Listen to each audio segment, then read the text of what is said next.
Okay, good morning everyone.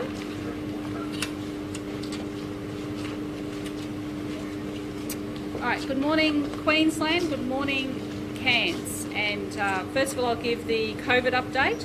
So we have 2 new cases, but they're in hotel quarantine, so that's very good news. We've got 12 active cases and we've had in the last 24 hours 8,230 tests. So once again, it's great to see people going and getting tested. If you have any symptoms, of course, please keep doing that because Queenslanders want to keep Queenslanders safe.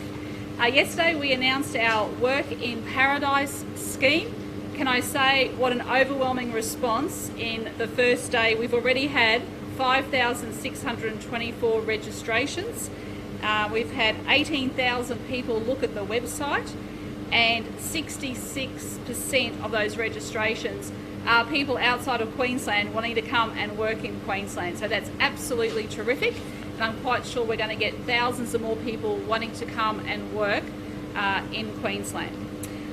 Well, today I'm very pleased to be here at Barron Gorge Hydro, and this was one of the first hydros in Australia. And my government has a very clear policy of 50% renewable energy by 2030. And what we said at the last election is that we would establish renewable energy zones. And our North Queensland Renewable Energy Zone is up and running and it's ready to roll. So today I'm very pleased to announce that we will provide $40 million to upgrade the transmission line between Cairns all the way down to Townsville, upgrading that substation at Tully, which is going to be really important for all those communities in between. And this is going to encourage a lot more investment of renewable energy projects in Queensland. We will be the super state when it comes to renewable energy in Australia, if not the world. So what we're announcing today is that Neon will forge ahead and build its Kuranda wind farm west of Cairns, creating 250 jobs. There'll be 350 jobs in total. I've been advised that work is going to start today. This is fantastic news.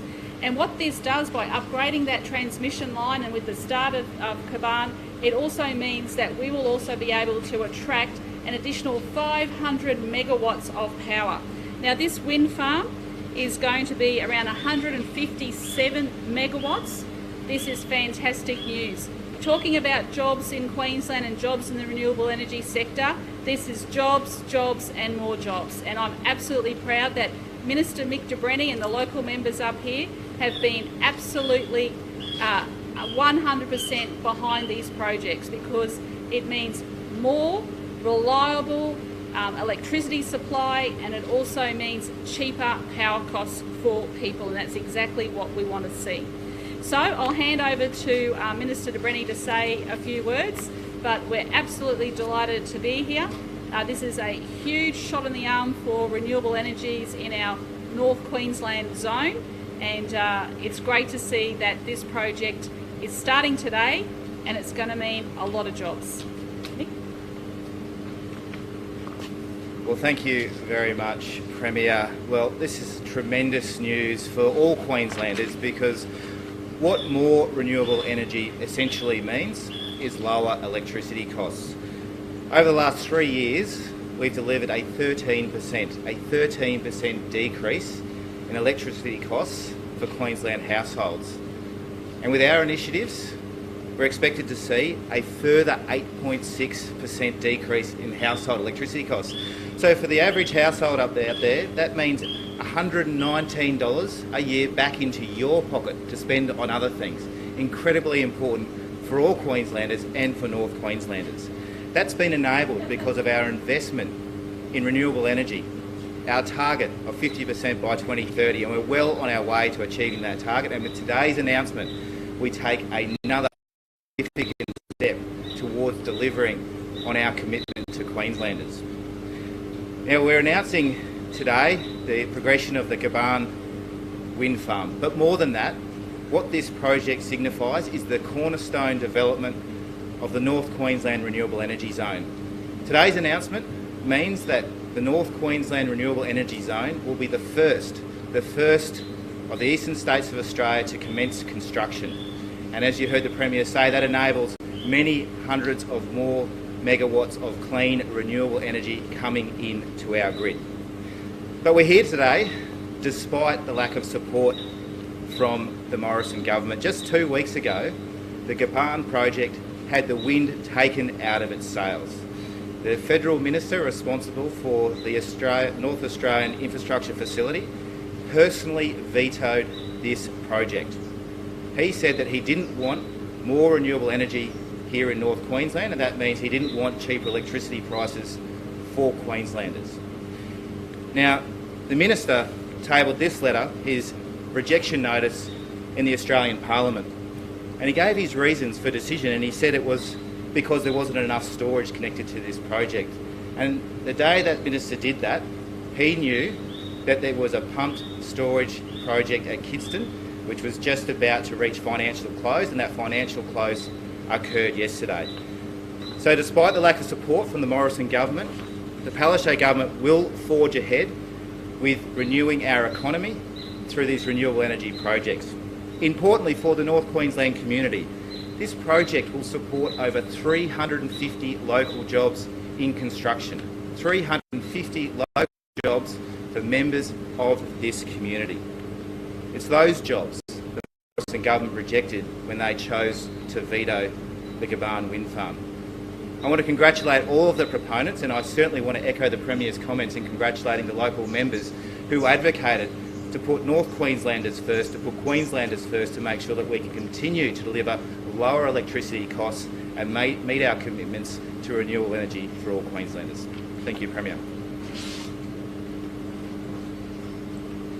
Good morning. What a great announcement, not only for Queensland but also for right here in the far north. This hydro station we're in has been here for decades and decades, and it's something that many locals in Cairns are probably not even aware of, is that 24 hours a day, sitting in the hills here in the Barron Gorge, we have a hydro station that's generating clean, cheap electricity for Queenslanders, and we want to see more of that. We've already got wind, solar and other hydro stations dotted all across North Queensland and far North Queensland. We want to see more. I think I can speak on behalf of all local MPs, and when I say we want more renewable energy in North Queensland. It's good for business, it's good for the environment, but it's also good for all Queenslanders, and it helps us get to that target of 50% by 2030. So I very much support this, and I look forward to seeing more announcements to come.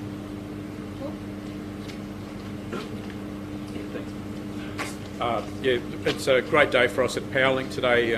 This is a really important development on our network. There's a 354-kilometre transmission line between Townsville and Cairns on the coastal circuit, and then there's an inland route as well. What this Neoen wind farm has done for us is given us the cornerstone proponent to help us upgrade that transmission line and radically increase the hosting capacity of the network. But one of the greatest benefits to it, of course, is the reliability of supply into Cairns.